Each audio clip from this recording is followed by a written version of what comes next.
Halo semuanya, selamat malam. Selamat datang. Tahan. Sip. Aman ya Joan ya? Kedengaran ya? Ya, selamat malam semuanya. Selamat datang kembali di Stay at Home 100% Manusia Film Festival.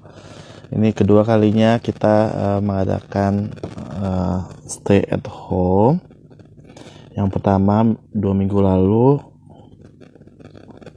Bentar ya, aku WhatsApp Kak Sofi dulu. Ya, Yang pertama 2 minggu lalu kita ngobrol. Oh, udah ada Kak Sofi. Yang pertama 2 minggu lalu kita ngobrol dengan Kak Andri Chung. Kita berbicara tentang cinta, cinta, cinta. Nah, hari ini kita akan ngobrol dengan Kak Sofi yang merupakan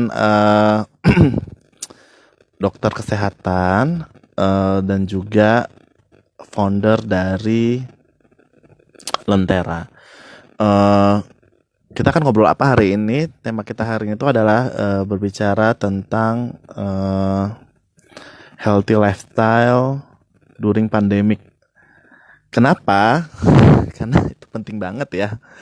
Dan aku percaya banget nih Kak Sofi akan bisa memberikan kita insight-insight yang luar biasa sepanjang ngobrol-ngobrol kita. Coba kita undang dulu ya Kak Sofi ya.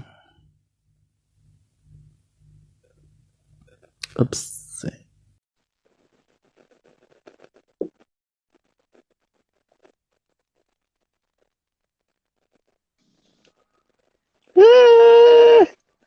Hai, Hai Kak. hai Kak. Sudah lebih mendingan? Udah nggak muka bantal ya? Maksud aku migrainnya tadi katanya Oh kan iya, agak-agak kurang sehat. yes, aku tidur seharian sambil binging The Crown. Oh my God. Mungkin supaya siapa tahu Mas, aku yakin beberapa follower kita pasti udah tahu ya karena tahun lalu juga kan kita udah sepanjang festival kita juga sepanjang 4 tahun belakangan ini dan tahun ini tahun kelima kita sudah dengan Kak Sofi sudah beberapa kali bekerja sama. Kak Sofi juga sebagai narasumber. Mungkin boleh bagi yang belum tahu nih, belum tahu aja. Kak Sofi bisa cerita Kak Sofi itu kerjanya apa, terus kesibukannya apa gitu. Ya, jadi aku dokter spesialis kedokteran olahraga. Em, aku praktek di Royal Sports Performance Center di Senayan City. Jadi sesuai dengan namanya, biasanya sih tapi orang mikir aku ngerjain atlet ya, tapi nggak semuanya atlet. Justru kebanyakan adalah orang umum. Jadi dokter spesialis kedokteran olahraga itu sebenarnya punya beberapa kompetensi. Yang pertama adalah mengerjakan atau menangani segala sesuatu yang terjadi akibat olahraga. Jadi contohnya cedera olahraga, overtraining gitu. Dan juga segala kondisi medis yang dapat diterapi dengan olahraga. Jadi misalkan obesitas. Jadi kalau misalkan teman-teman mau mencapai berat badan ideal dengan intervensi olahraga, aja. Ya Langsung tertohok, bener. tertohok ini, Langsung ya. tertohok. Terus misalkan mau membantu mengontrol gula darah atau tekanan darah dengan intervensi olahraga. Selain itu juga buat teman-teman yang aktif berolahraga dan mau mencapai goal performance tertentu. Jadi misalkan untuk teman-teman runner biasanya mau mencegah cedera, mencapai personal best gitu. Terus mau ikut maraton atau triathlon gitu. Jadi cukup luas sebenarnya cakupannya. Itu itu udah menjawab pertanyaan yang harusnya dijawab berikutnya Kak.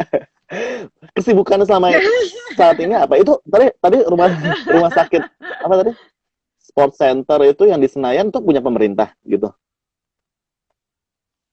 Royal Sports Performance Center. Enggak, swasta. Jadi it's not a hospital, itu klinik dan kita lokasinya di dalam mall. I think it's safe to say kita satu-satunya klinik di Jakarta yang punya lapangan basket di dalam. Oh, lala. Punya Nggak, lapangan basket, punya uh, track lari, ya. punya Jadi bulu tangkis orang tuh banyak kalau misalkan kayaknya ya. sakit klinik berhubungan. Uh,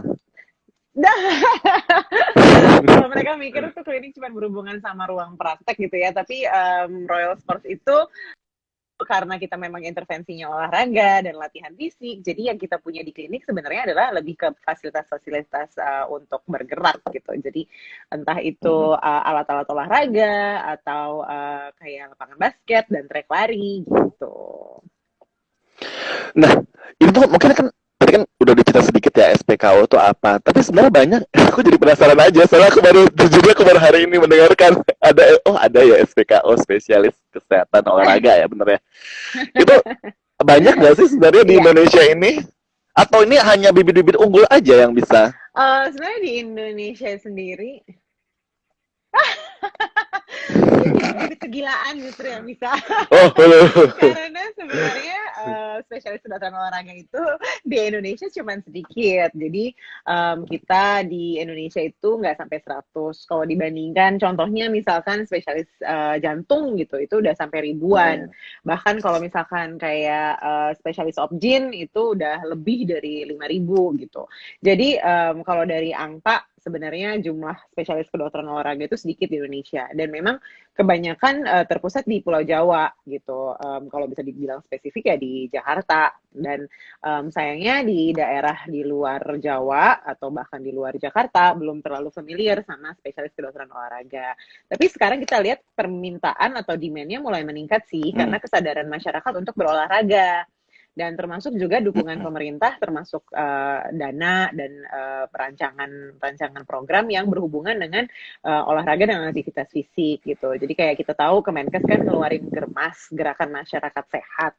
Nah itu kan juga ada beberapa dana yang keluar untuk intervensi aktivitas fisik gitu. Jadi di kedepannya sih aku yakin kebutuhan untuk spesialis kedokteran olahraga akan meningkat. Terutama kalau misalkan kita banyak mengadakan event olahraga kayak PON, kemudian bahkan level-level kompetensi di daerah, level-level kompetisi olahraga di daerah gitu. Tapi nggak jadi penasaran aja, ini kan sama kayak kita berbicara soal psikolog gitu misalnya ya. Maksudnya seberapa kan banyak orang nggak aware, takut gitu datang ke psikolog. Kalau misalnya SPKO ini sendiri tantangan ini, maaf ya kita bahasin dulu sebelum nggak bahas yang lain-lainnya. Sebenarnya tantangannya apa sih? Maksud saya untuk dari segi awareness-nya. Banyak sih, karena biasanya kita dapat basiannya tukang urut. Nah, aku Jadi aku sebenarnya mau bertanya itu tapi kayak aduh.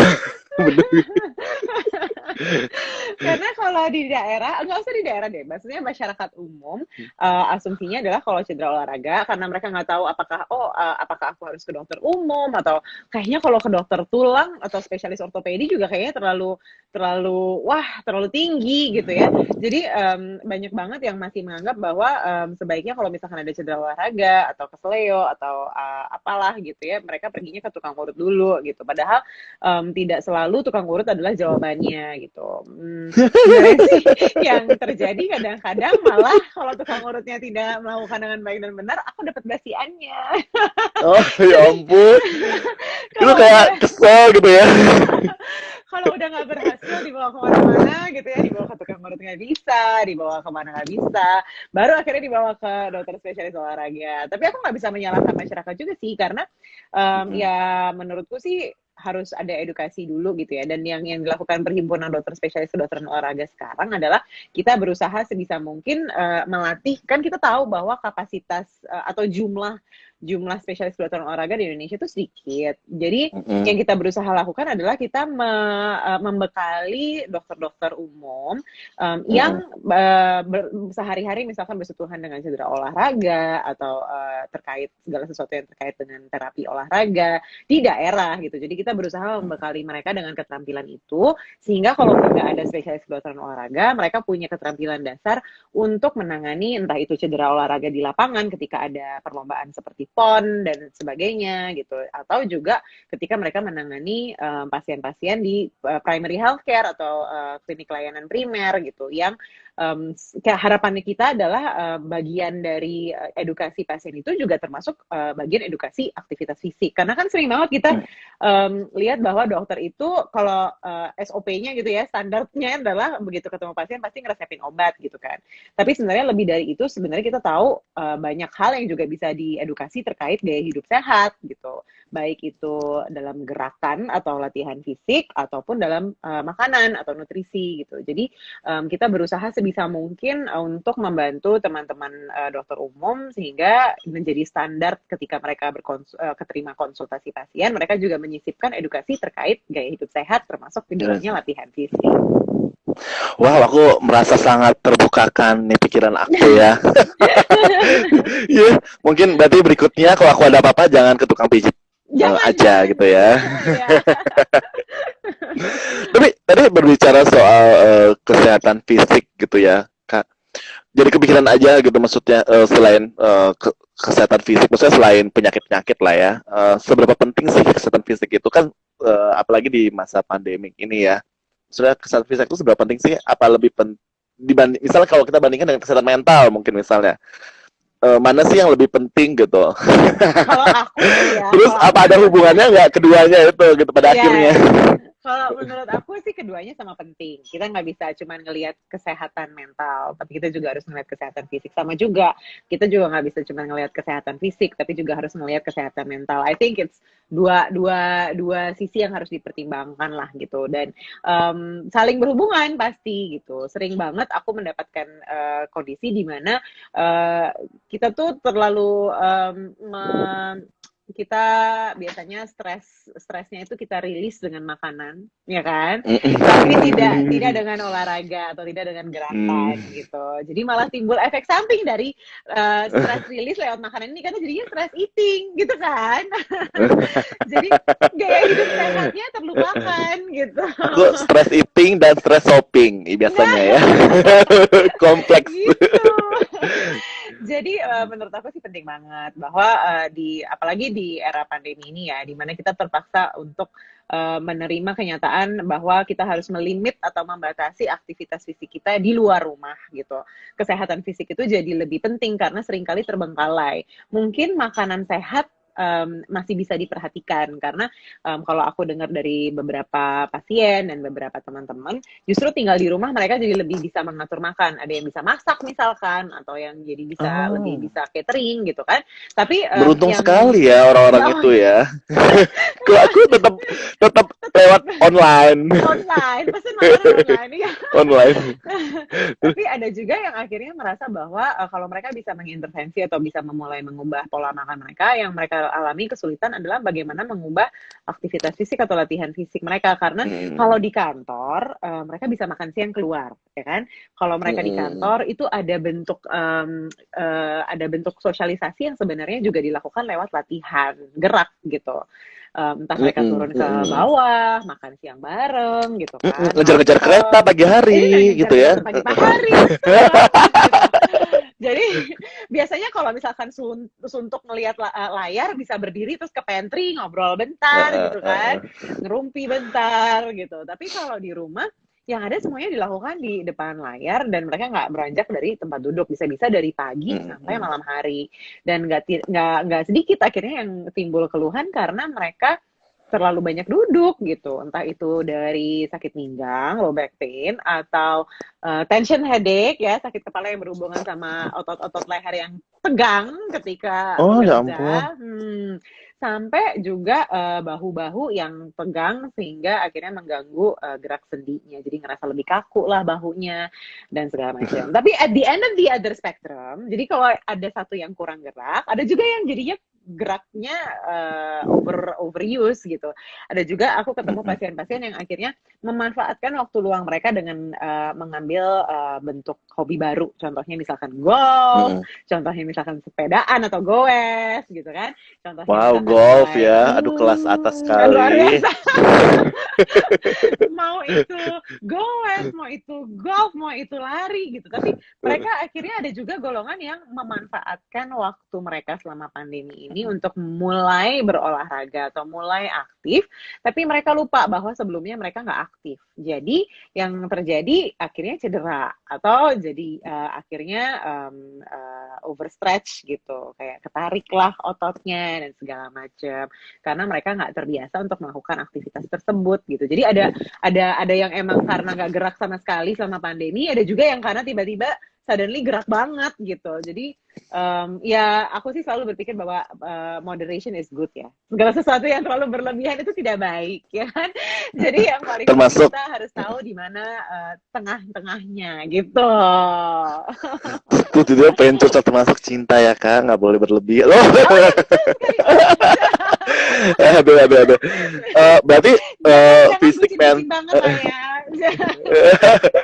berarti fisik mental tuh dua-dua penting dan saling mendukung gitu ya. Kalau Betul. kan banyak orang tuh kayaknya berpikir, apalagi mungkin bisa dibilang pemberi kerja saat ini ya, maksudnya mereka lupa bahwa para pegawai di rumah ini perlu untuk menjaga kesehatan fisik dan kesehatan mental juga gitu ya sepanjang work from home yang berjilid-jilid ini ya. Betul banget. Terus sebenarnya kak, oke, tadi Kak Sofi bicara soal moderasi gitu ya. Memang bener kayak aku lah ya contohnya. Aku tuh kan memang jarang banget berolahraga ya. Olahraga aku sehari-hari itu yaitu kejar-kejar kereta karena takut terlambat ya. Terus berdiri tentunya ya panjang perjalanan 1 jam perjalanan itu di kereta. Nah, terus tapi maksudnya tuh sebenarnya bagaimana sih untuk bisa produktif nih menjaga kesehatan fisik, sebenarnya apa sih harus dimulai gitu, terus bagaimana untuk bisa kayak menjaga balance keseimbangan. Oh, aku mau bilang ini dulu ke teman-teman yang bergabung, sama bergabung ya guys, ya Allah gitu, langsung ngobrol cus gitu ya, ngocas aja. Langsung aja. Aku cuma mau bilang buat teman-teman, kalau ada pertanyaan ya terkait kesehatan fisik, kesehatan pribadi, boleh loh bertanya lewat chat yang ada di tentunya di Instagram ini. Nanti kita coba jawab di sesi tanya jawab bersama Dr. Sofi. Oh ya, tadi baik lagi. Nah, bagaimana sih sebenarnya memulai? Nah, itu mungkin yang pertama kali ya bagi orang-orang kayak aku nih yang hobi nomor 1 makan, hobi nomor 2 tidur gitu ya. Sebenarnya bagaimana sih kalau perubahan ini? Bagaimana memulai kesehatan untuk menjaga kesehatan fisik kita itu yang pertama. Terus kemudian bagaimana balancingnya gitu, maksudnya antara fisik, mungkin tadi sempat disebut juga soal makanan gitu. Bagaimana balancing antara fisik dan makanan? Misalnya seperti itu. Gimana, Kak Sofi? Jadi sebenarnya yang harus, kalau misalkan buat teman-teman yang baru mau mulai olahraga gitu ya, yang harus dipahami adalah kita harus mengenal diri sendiri dulu. Kalau aku selalu bilang, tak kenal maka tak sayang. Berarti kalau kita tak kenal diri kita sendiri, berarti kita nggak sayang sama diri kita sendiri. Jadi kita harus memahami tingkat kebugaran kita nih saat ini di mana. Kita harus jujur sama diri sendiri, kita kuatnya nih ngapain gitu. Maksudnya jangan sampai kita denial bahwa kita baru mulai olahraga tapi merasa udah bisa langsung lari 10K gitu kan. Nah, atau kita merasa bahwa kita cukup kuat untuk bisa langsung lari di luar gitu, atau langsung goes bersama-sama orang-orang. Mungkin karena gitu. Karena merasa udah terbiasa bareng-bareng kita ada sisi kompetisi kan. Mungkin merasa udah terbiasa lari dari kenyataan hidup gitu. Jadi kayak udah terbiasa lari dari kenyataan hidup, jadi kayak lari fisik itu kayak gampang loh gitu. Nah, Tetap ya. itu yang pertama harus kita sadari. Kita harus tahu sebenarnya kondisi tubuh kita kayak gimana, termasuk resiko kesehatan. Nah, jadi contohnya nih, misalkan kita tahu bahwa kita ada tekanan darah tinggi, atau kita tahu kita punya kolesterol yang tinggi, kita punya gula darah yang tinggi, berarti kita udah punya resiko kesehatan yang lebih tinggi dibandingkan dengan orang lain. Nah, untuk orang-orang kayak gini, sebaiknya memang jangan mulai dengan olahraga intensitas tinggi. Mulai dengan olahraga intensitas rendah. Nanti aku jelasin nih olahraga intensitas rendah, sedang, tinggi itu gimana cara ngebedainnya. Cuman sebagai informasi buat teman-teman yang udah punya kondisi medis tertentu, baik itu gula darah yang tinggi atau tekanan darah atau kolesterol, mulailah dari olahraga intensitas rendah. Nah, apa yang terjadi kalau misalkan teman-teman ternyata, oh enggak, aku baik-baik aja kok, tekanan darahnya normal, gula darahnya normal, kolesterol. Nah, ini buat teman-teman yang kelebihan berat badan tapi tidak ada gangguan kondisi medis tertentu, itu masuk ke dalam resiko kesehatan yang sedang. Jadi ada resiko, peningkatan resikonya ada, tapi tentunya tidak setinggi yang udah punya kelainan gula darah atau kolesterol atau tekanan darah. Nah, buat teman-teman ini, jangan langsung olahraga intensitas tinggi, mulailah dengan olahraga intensitas sedang. Nggak perlu rendah juga, tapi intensitas sedang sebaiknya dilakukan gitu. Baru kalau misalkan udah mencapai tingkat kebugaran tertentu, udah 1 sampai 2 bulan teratur olahraga, nggak ada keluhan, baru habis itu boleh dinaikin ke olahraga intensitas tinggi. Nah, sekarang aku baru ngejelasin nih apa bedanya olahraga intensitas rendah, sedang, Iya. sama tinggi. Karena Baru mulai masing-masing contohnya punya apa ya, Kak? keunggulan dan kerugian sendiri-sendiri. Olahraga intensitas rendah itu adalah olahraga yang sifatnya kayak jalan kaki. Berenang pun sebenarnya masuk ke olahraga intensitas sedang. Jadi kalau misalkan bisa dibilang olahraga intensitas rendah itu jalan kaki sih. Iya, jalan kaki lah gitu. Kalau olahraga intensitas sedang, kita bisa bilang kayak jogging itu masuk olahraga intensitas sedang. Terus kalau misalkan kita berenang itu olahraga intensitas sedang. Sepeda santai itu masuk olahraga intensitas sedang. Kalau yoga atau pilates itu dari tingkat kesulitannya bisa masuk olahraga intensitas rendah atau sedang. Biasanya kalau beginner level yoga itu olahraga intensitas rendah. Begitu biasanya udah masuk ke kayak power yoga, kan ada yang beberapa yoga yang menggunakan efek latihan-latihan yang melatih kekuatan otot lebih banyak daripada fleksibilitas. Nah, itu masuk ke olahraga intensitas sedang. Sementara kalau olahraga intensitas tinggi, contohnya lari, contohnya lagi sepeda dengan kecepatan yang cukup tinggi, contohnya lagi kelas Zumba atau Muay Thai. Nah, itu olahraga intensitas tinggi. Boxing itu masuk olahraga intensitas tinggi. Biasanya yang jadi patokan paling gampang adalah tes bicara atau talk test. Jadi ketika teman-teman lagi olahraga, kalau teman-teman masih bisa bicara sambil olahraga, jadi dalam 1 kali nafas masih bisa masih ngomong 1-2 kalimat gitu. Jadi kayak yang misalkan Wow. kita lagi angkat telepon atau kita lagi ngobrol sama orang sebelah kita sambil olahraga masih bisa gitu. Abis ini kita mau makan apa gitu. Nah, terus itu tuh berarti olahraga intensitas sedang. Tapi kita udah nggak bisa nyanyi atau ngerumpi gitu.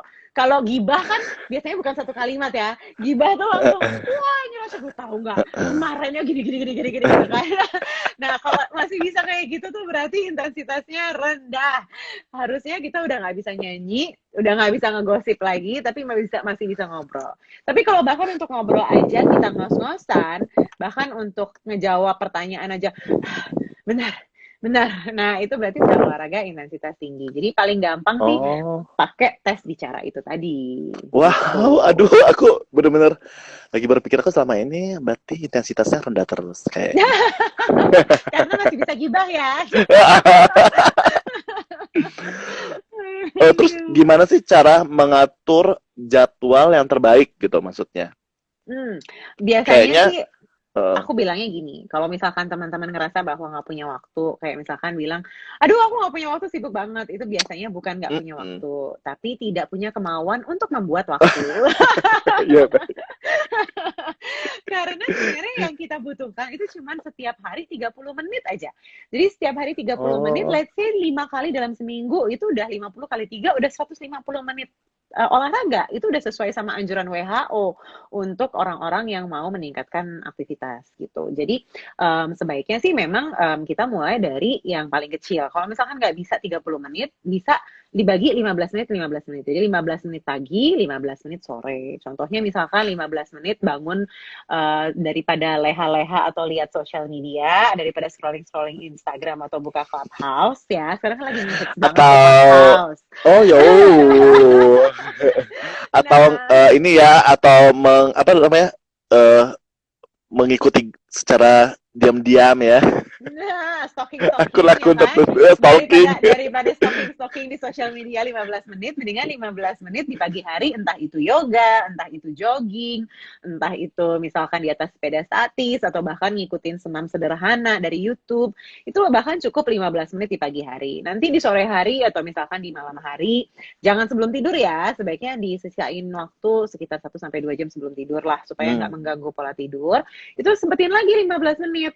Kalau buat Hmm. teman-teman itu lebih sulit dan lebih gampang 30 menit langsung straight 30 menit di pagi hari, nggak apa-apa juga. Yang paling penting adalah sempatkan waktu 30 menit dalam satu hari, lakukan tiga 5 puluh kali menit seminggu. dalam sehari. Hmm, Baik, baik, baik, gitu. baik, baik. Ya, Langsung berasa langsung berat. menghela nafas ya. Langsung berasa berat. Langsung PR berat cuy gitu.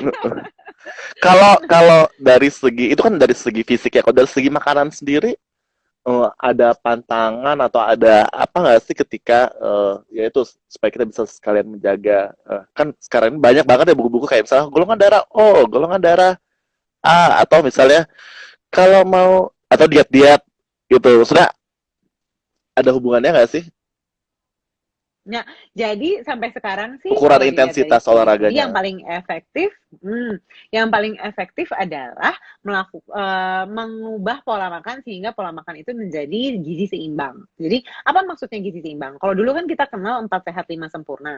Kita sekarang udah mulai Hmm. menjauhi diri dari paham 4 sehat 5 sempurna ini menjadi pola makan bergizi seimbang.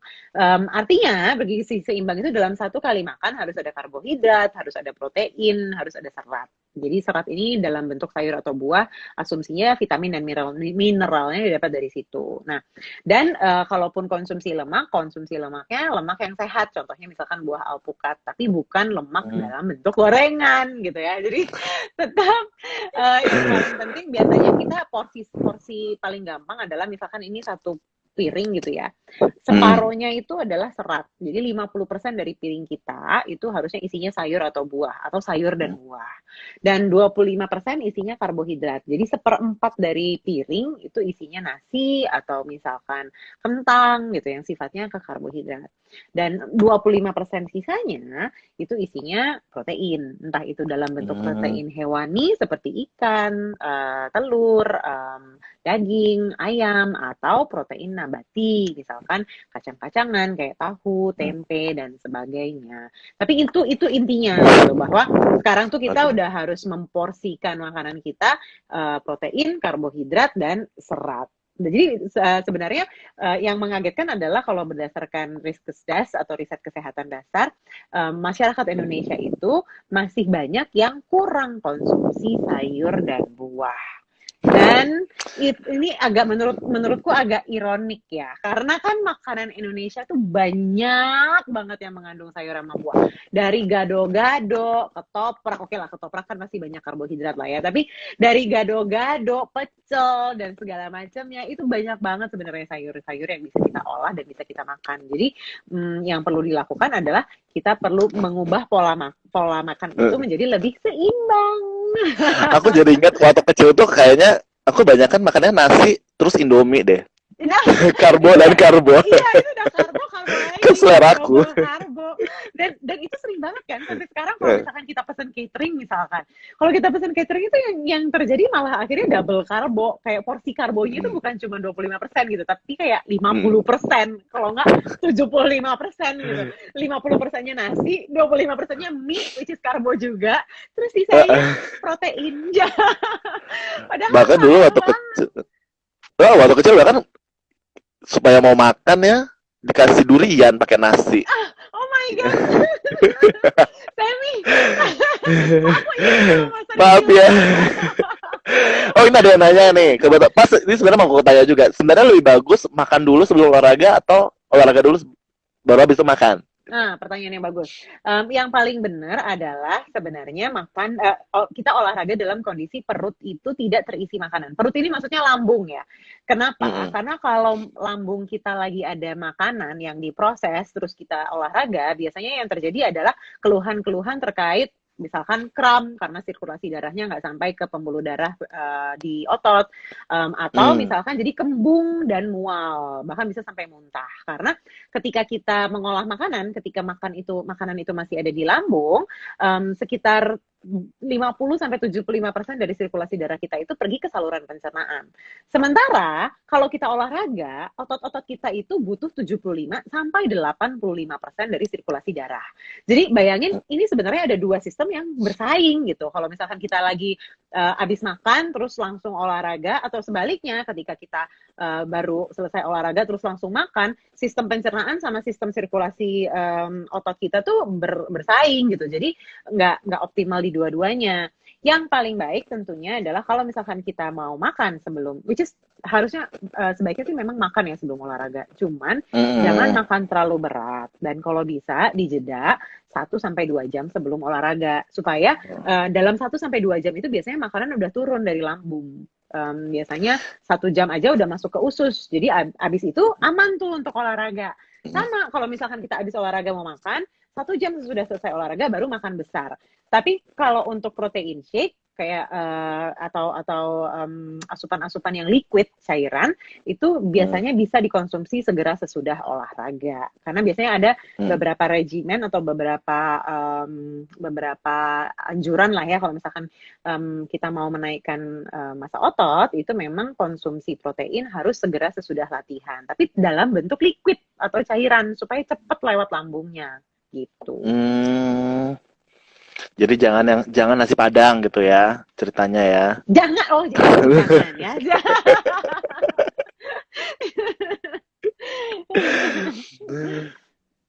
Terus kalau misalnya, tadi kan kalau misalnya sebelum olahraga dikasih jeda tuh 1-2 jam karena makanan sudah akan masuk usus gitu ya. Kalau misalnya setelah olahraga itu dijeda juga nggak? Iya, sama. Jadi dijeda juga. Kecuali kayak yang tadi aku bilang ya, kecuali kalau misalkan kita mau mengkonsumsi protein shake atau mau mengkonsumsi protein bar, itu bisa segera sesudah olahraga. Tapi kalau makan besar tetap harus dijeda 1-2 jam sesudah selesai olahraga, supaya ya asupan oksigen atau asupan darah, sirkulasi darah itu tidak bersaing gitu. Berarti nggak bisa tuh ya habis lari panjang setengah jam habis itu langsung makan mie ayam tuh nggak boleh ya berarti ya, atau bubur ayam ya. Nah, jangan ya. Biasanya yang kayak gitu-gitu yang akhirnya mulai timbul keluhan, saya udah olahraga, tapi kok berat badan saya segini-segini aja ya. Karena Kok malah naik ya? iya. Begitu dibuang langsung dimasukin lagi, jangan-jangan malah 2 kali lipat. Olahraganya cuma keluar 200 kalori, makanannya masuk 400 kalori gitu. Nah, ini kan sekarang lagi COVID ya, masa pandemi COVID, di mana sebenarnya kan aktivitas fisik tuh terbatas ya. Tapi dari pengalaman Kak Sophie sendiri, sebenarnya sekarang keluhan-keluhan apa sih yang sering disampaikan oleh pasien-pasien selama masa-masa COVID ini? Maksudnya cepat tahu kan kita bisa belajar dari hal itu ya. Gitu. Kebanyakan sih memang ya itu tadi yang aku bilang, bahwa ada 2 jenis pasien atau 2 kelompok pasien yang aku temui di klinik sekarang. Satu yang karena mereka nggak bergerak, karena mereka terpaksa tinggal di rumah aja dan mereka nggak bisa memodifikasi latihan gitu, sehingga mereka kebanyakan duduk di depan layar. Jadi akhirnya keluhannya timbul akibat tidak bergerak atau tidak berolahraga. Nah, golongan kedua adalah golongan yang memanfaatkan waktu dengan sangat baik sehingga akhirnya jadi overuse. Jadi olahraga banyak banget gitu yang sebelumnya nggak olahraga. Jadi akhirnya malah timbul keluhan cedera olahraga, baik itu karena trauma atau cedera, baik itu karena kesalahan teknis, karena sebelumnya nggak tahu gimana cara berolahraga baik dan benar. Jadi 2 golongan itu sih yang sekarang aku ketemuin. Kalau dibilang persentasenya masih lebih banyak yang kurang gerak sih. Yang tiba-tiba harus bilang, biasanya mereka bilangnya, aduh kok jadi pegel linu ya dok ya, pegel di punggung bawah, atau jadi sakit kepala karena bahunya tegang gitu-gitu. Jadi itu biasanya proporsi yang paling besar ada di golongan yang kurang gerak. Ya, jadi kaum rebahan, Femi kamu tidak sendiri kok. Oh my god, aku senang ya. Hidup itu halo. Ini yang lain curhat ya. Nah, ini sambil ini ada beberapa pertanyaan, tapi beberapa udah kita jawab kayaknya. Tapi ada pertanyaan ini nih. Sebenarnya kita sekarang hari ini sebenarnya lebih fokusnya ke kesehatan fisik ya. Tapi ada yang nanya, gimana cara menjaga agar mental tetap sehat selama di rumah aja? Nah, jadi kalau kalau aku dari perspektif seorang spesialis kedokteran olahraga, menurut aku Mm-mm. olahraga itu adalah terapi yang seringkali dilupakan gitu. Jadi Mm-mm. ada yang bilang bahwa food is an overrated ini apa mental satisfier. Jadi kalau misalkan kita lagi sedih atau kalau misalkan kita lagi susah, kita makan. Terus kalau kita lagi Mm-mm. celebrating juga kita makan, ya kan? Pokoknya Eh, overuse banget ya kita menggunakan makan itu sebagai segala macam alasan gitu. Sementara kalau Kebahagiaan yang olahraga, ya kan hakiki. kebahagiaan yang hakiki dan kalau kesedihan yang hakiki juga kita makan gitu. Tapi kalau misalkan olahraga, kalau kita lagi happy kita bilang kita lagi nggak butuh olahraga. Kalau kita lagi sedih kita juga bilang kita nggak butuh olahraga gitu. Padahal sebenarnya olahraga itu akan mengeluarkan hormon endorfin, hormon adrenalin Hmm. yang bikin kita jadi ngerasa seger, jadi ngerasa happy gitu. Bahkan kalau orang bilang bahwa mereka pernah ada di tahap adiksi olahraga gitu ya karena mereka merasa senang banget olahraga karena setiap habis olahraga tuh mereka ngerasa seger, mereka ngerasa happy, mereka ngerasa kayak high gitu, the high after exercise itu beneran terjadi gitu karena hormon Hmm. endorfin sama hormon kortisol, hormon endorfin naik, hormon kortisol atau hormon stresnya turun akibat olahraga gitu. Jadi sebenarnya bahkan udah ada penelitian yang menyebutkan olahraga itu adalah bentuk terapi untuk depresi yang efektivitasnya serupa seperti obat antidepresan. Jadi kalau misalkan kita Hmm. bilang sekarang ini udah mulai ada paradigma exercise is medicine. Jadi olahraga itu juga punya efek terapeutik. Nah, jadi makanya kalau dari spesialis kedokteran olahraga kita sekarang malah mulai mengedukasi supaya teman-teman dokter umum itu mulai memasukkan anjuran olahraga atau aktivitas fisik sebagai bagian dari konsultasi di tingkat kesehatan primer. Karena ini penting, ini adalah modalitas terapi yang seringkali tidak digunakan atau dilupakan. Padahal punya efek terapi yang sama efektifnya atau kalau nggak serupa dengan obat itu sendiri gitu. Berarti jawabannya adalah Mulai olahraga supaya ya. mulai olahraga. Kalau kalau mau mencari pelampiasan stres, mulailah olahraga. Heeh. Gitu. Nah, ini seru banget sih. Enggak, aku tuh bener-bener tuh mikirin pertanyaan-pertanyaan yang akan mau ditanyakan. Eh, nggak kepikiran aja ini ada banyak banget ya mitos-mitos terkait olahraga gitu. Kita bahas itu ya, kayaknya itu Yes. paling seru deh untuk jadi Hmm. contoh. Misalnya bersakit-sakit dahulu, bersenang-senang kemudian. Oh my God. Oke. Nggak, Nggak aku apa-apa punya kok kalau kamu olahraga sakit sakit dulu gitu. Nanti hasilnya pasti senang kok, pasti senang gitu. Bener gak sih? ada mitos lain, no pain no gain. Iya, no. Aku nggak Udah kayak percaya. saham ya Mitos ya. jadinya ya. Oh, Itu mitos. Dalam artian memang pasti ada discomfort, betul. Maksudnya kalau kita baru mulai olahraga pasti ada rasa tidak nyaman atau rasa pegel-pegel, itu wajar. Tapi bukan juga kita kemudian mempush atau mendorong tubuh kita sampai di titik di mana dia kesakitan banget gitu. Karena kita ya ini balik lagi ya, kita harus tahu kondisi tubuh kita dan kemampuan tubuh kita. Jadi kita juga harus bisa ngebedain nih, ini nyeri karena emang gue nggak pernah gerak gitu ya, terus sekarang tiba-tiba semuanya pegel-pegel karena dia dipaksa gerak, atau karena ini emang tubuh gue belum kuat gitu, sakitnya tuh nggak hilang cuma dengan 1 sampai 2 hari istirahat. Nah itu tuh tandanya gitu. Jadi sebaiknya sih kita belajar jujur dulu sama diri sendiri. Kalau misalkan nggak kuat, nggak usah dipaksa. Jangan karena kita ngelihat teman kita di sebelah udah bisa push up 100 kali, terus kita juga melakukan hal yang sama. Terus abis itu pergelangan tangannya sakit karena postur push up-nya salah gitu kan. Jadi jangan sampai seperti itu. Jadi satu, kita harus tahu bahwa kondisi kita mungkin berbeda dengan kondisi teman-teman kita atau kondisi orang lain. Yang kedua adalah dengarkan keluhan tubuh. Jadi kalau misalkan memang sudah mulai ada rasa nyeri, jangan takut atau jangan ragu-ragu untuk berhenti. Yang ketiga adalah rest is part of rest is part of exercise. Jadi istirahat itu juga merupakan bagian dari program latihan. Jangan terus kita membiasakan diri untuk hari ini latihan, besoknya lagi latihan gitu. Padahal kita tahu tubuh kita butuh istirahat atau belum ada di tahap yang mampu untuk melakukan olahraga setiap hari. Jadi nggak apa-apa kalau misalkan baru mulai 3 kali seminggu dulu karena emang belum kuat dan karena pegel-pegelnya belum selesai, it's okay.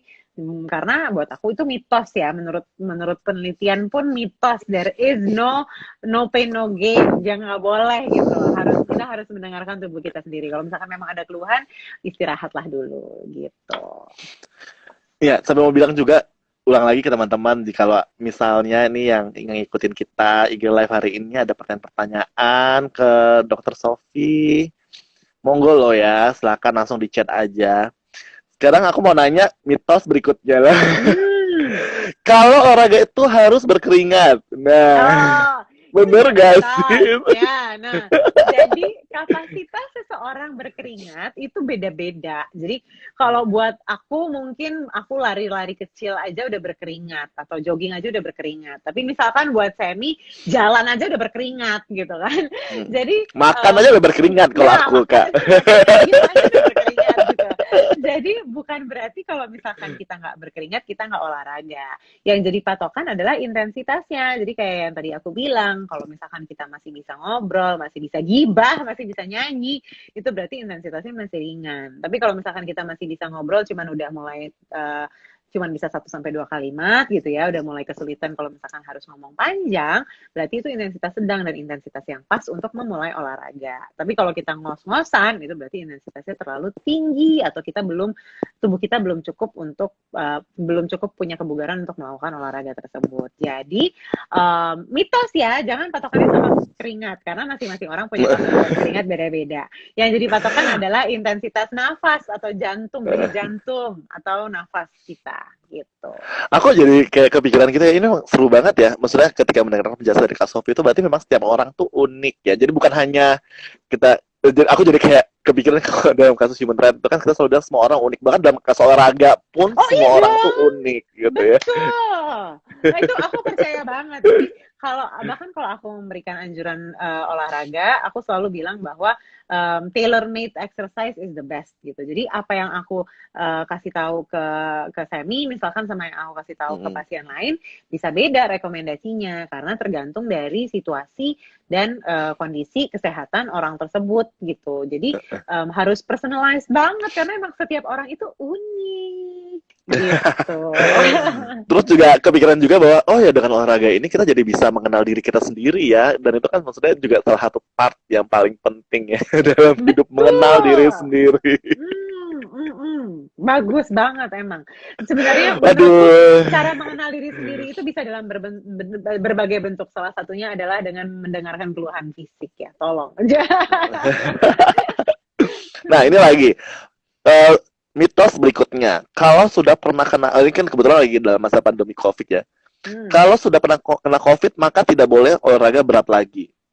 Karena apa itu? Karena paru-parunya sudah terganggu. Nah, ya, mitos. Tapi memang jadi gini, ada yang namanya long COVID, itu betul. Jadi buat beberapa teman-teman penyintas COVID, fungsi parunya memang ada yang terganggu gitu. Tapi tidak semua. Nah, balik lagi kan, setiap orang itu punya keunikan sendiri-sendiri gitu. Jadi ada yang kondisi parunya terganggu, ada yang tidak. Nah, kalau misalkan ternyata teman-teman ada yang termasuk dalam penyintas COVID yang mengalami long COVID atau kapasitas parunya atau fungsi parunya terganggu, tentunya nggak boleh langsung olahraga berat, tapi harus mulai dari olahraga yang ringan hingga sedang. Tapi ada juga teman-teman yang nggak terpengaruh sebenarnya kapasitas parunya. Mau dia olahraga sedang, mau dia olahraga intensitas tinggi, nggak masalah, nggak ada keluhan. Ya, dalam hal ini ya nggak apa-apa. Kalau misalkan sebelumnya olahraga intensitas tinggi, sesudah kena COVID bisa olahraga intensitas tinggi, ya monggo. Tapi memang kebanyakan pasien-pasien yang aku lihat sekarang adalah sesudah terkena COVID ada penurunan kapasitas paru sedikit, cuman biasanya teratasi dalam jangka waktu yang sangat singkat. Jadi dalam sebulan sampai 2 bulan, biasanya sesudah mulai latihan, kapasitas parunya akan kembali lagi kok gitu. Cuman ya berarti nggak apa-apa olahraga. Nggak apa-apa olahraga, tapi pelan-pelan dulu gitu ya. Iya. Seperti menjajaki suatu hubungan ya. Jangan ngegas ya. Pelan-pelan saja, jangan gegabah. Nggak ada gunanya. Nah, ini mitos yang seru banget. Ini mitos yang muncul di awal-awal COVID nih. Berjemur diam di pagi hari dapat mencegah penyebaran COVID. Diam. Ya, itu yang penting berjemur aja. Jadi banyak tuh orang-orang akhirnya duduk di kursi dan berjemur gitu. terus tanning, ya kan yang ada. Nah, ini juga sebenarnya adalah mitos dalam artian maksudnya gini, memang berjemur itu baik. Berjemur itu mengaktifasi vitamin D di tubuh kita.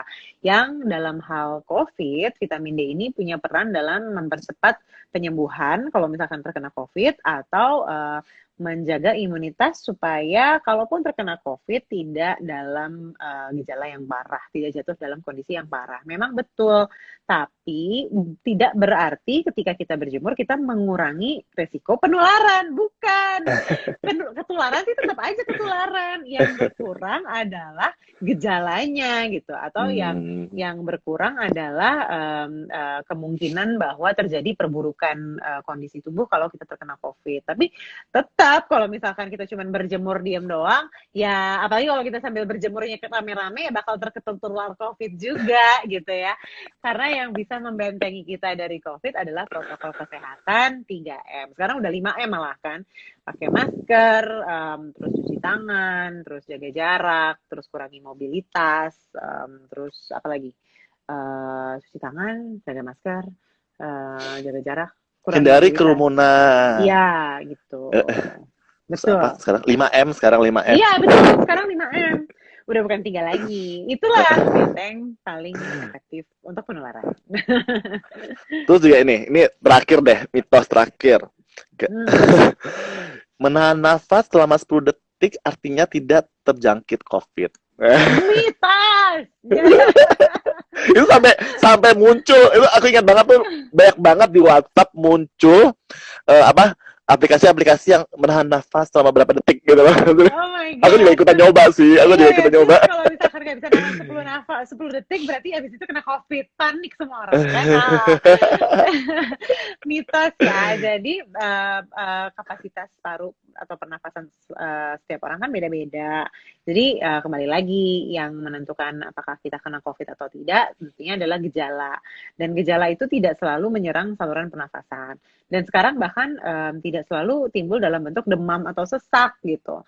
Ada yang malah timbulnya diare, ada yang malah timbulnya sakit kepala.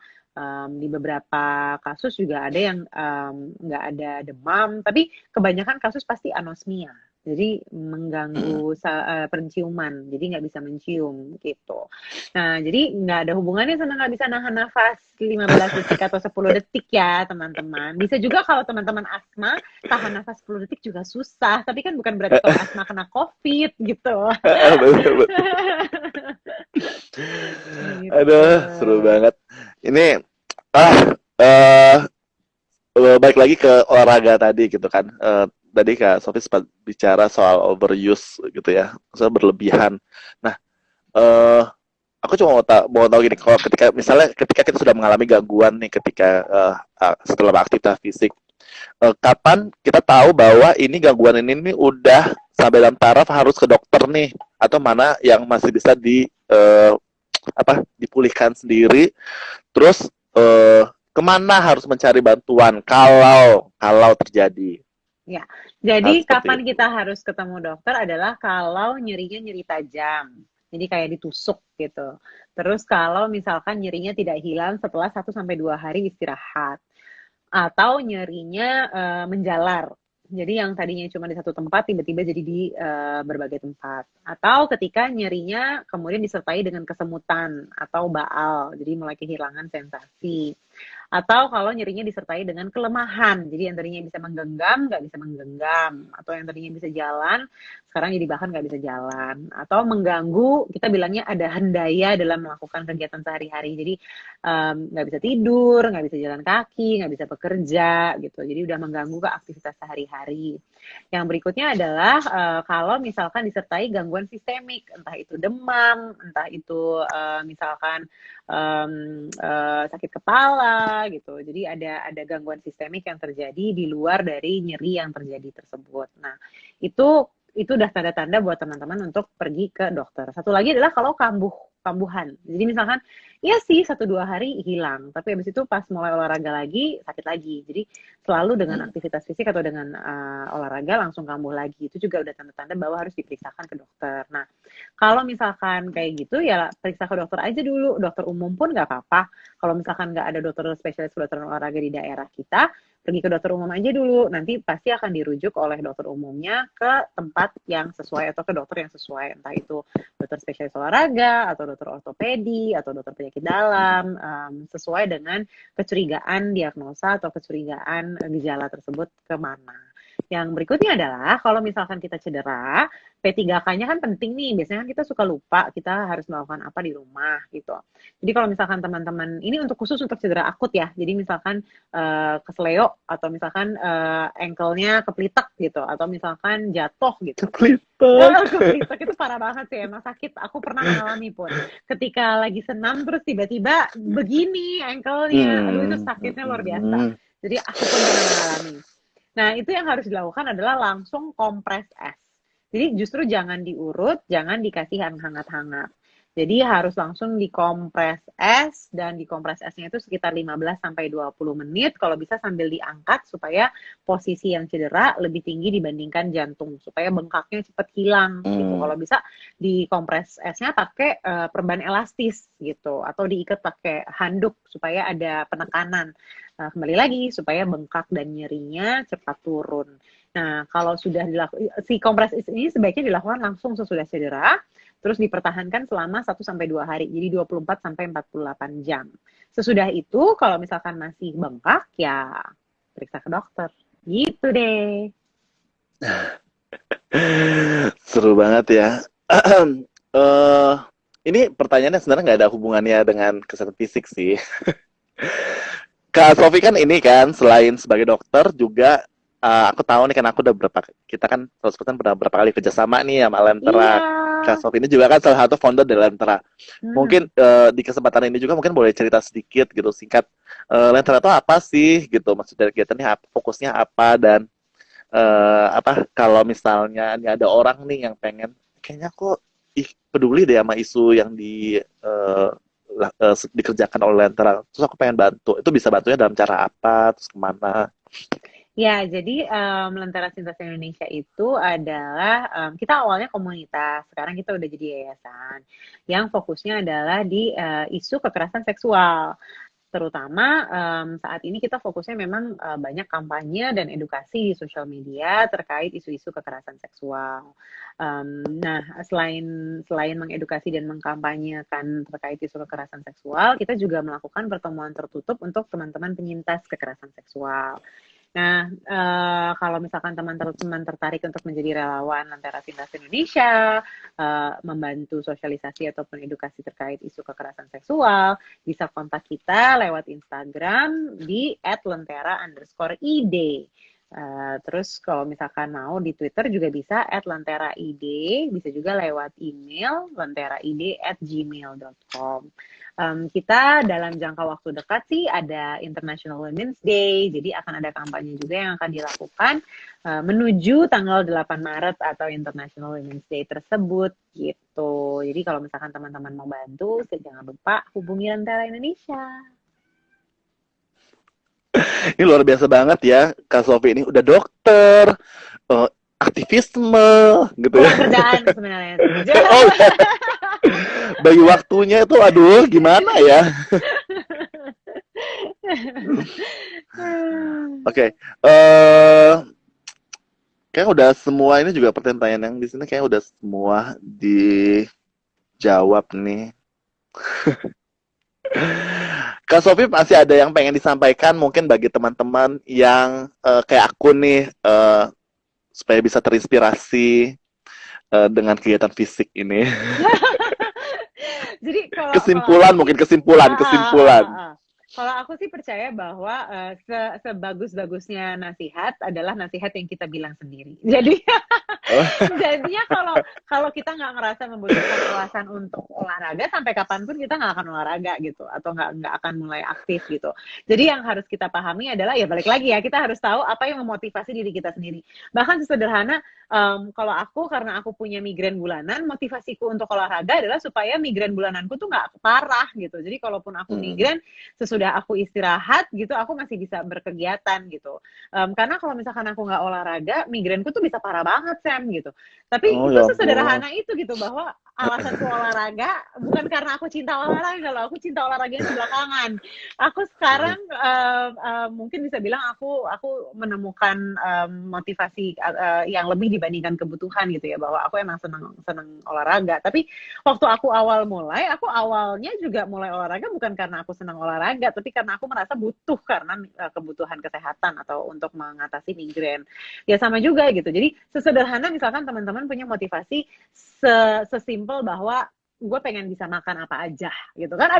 Ada juga yang olahraga demi makan gitu loh. Jadi sesederhana bahwa pengen makan apa aja, nggak perlu ngatur makan ya kan, nggak mau ketika makan sembarangan jadi gemuk gitu. Jadi kompensasinya adalah olahraga. It's fine. aku tipe aku tipe orang yang percaya motivasi apapun itu, selama itu membuat kita bisa bergerak dan berdiri dari tempat duduk atau tempat tidur, ya pertahankanlah. Siap. Sip. Ya ampun, Kak Sofi gak terasa ya, kita udah hampir sejam loh. Gitu ngobrolnya kayak masih semoga ini cukup jelas ya bagi teman-teman semua yang ikut IG live kita, dan juga jika lo ingin bantu Lentera juga gitu ya, Transitas Indonesia nanti dalam program-programnya ke depannya. Terima kasih banyak Kak Sofi sudah meluangkan waktu. Thank you 100% manusia. Sangat-sangat senang sekali Kak Sofi bisa berbagi insight dan ilmu bagi kita semua. Olahraga demi nasi padang. Ember. Oke, aku coba mau bilang ini sebelum kita nanti tutup semuanya, bahwa IG Live ini nanti tetap bisa disaksikan kalau misalnya ketinggalan bisa disaksikan di Instagramnya 100% manusia ya, 100% manusia, atau di YouTube-nya 100% manusia juga. Terus bagi penanya-penanya yang luar biasa, ini sebenarnya ada beberapa pertanyaan. Ya ampun, aku lupa nanya. Ya ampun, maafkan aku. Terus udah habis baru. Sudah mau habis. Ya udahlah ya, maafkan aku. Ya ampun. Aku bahkan gak tahu di mana gue letakin. Ya ada beberapa pertanyaannya, berapa menit lagi? Oh, masih ada 3 menit. Coba kita lihat ya. Ada yang masih belum terjawab enggak? Secara WFH jadi sering kerja saat ini pertanyaannya sangat spesifik nih. Sering merasakan nyeri dan vertigo berlebihan saat haid dibandingkan sebelumnya, kenapa ya? Kalau stres secara malam udah kita jawab. Jam tidurku terganggu karena WFH jadi sering ngantuk di pagi hari walaupun terus malam. Cara atasnya gimana? Itu udah dijawab juga kan. Yeah. Cara mengatasinya adalah dengan olahraga. Ya. Yang nomor 1 aja. Singkat, jelas, padat, semenit. Sejak WFH jadi sering merasa nyeri dan vertigo yang berlebihan saat haid dibandingkan sebelumnya. Kira-kira kenapa ya, Dok? Mungkin singkat, jelas, padat. Sih biasanya sih memang. Jadi kalau vertigo harus dibedain ya, ini vertigo atau migrain. Kalau migrain kayak aku tuh berarti hormonal. Kalau vertigo itu karena ada gangguan keseimbangan karena sirkulasi misalkan.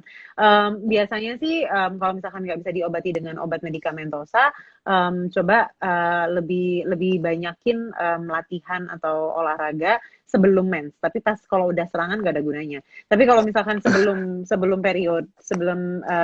menstruasinya datang, coba masukin olahraga supaya nanti sirkulasi darah pas menstruasi lebih lancar gitu. Tapi kalau udah mens dan udah vertigo, there is nothing you can do. Just rest, istirahat, minum obat. Yeah. Like I did today. Baik. Benar. Oke deh, terima kasih banyak Kak. Nanti bagi teman-teman yang bertanya, nanti akan langsung yang terpilih nanti akan langsung dihubungin oleh tim 100% manusia, dan juga IG Live Stay at Home ini juga 2 minggu sekali. Jadi kita akan bertemu lagi nanti tanggal 14 Maret ya nanti dengan narasumber yang lain lagi. Seru banget ini narasumber ini juga, aku senang banget.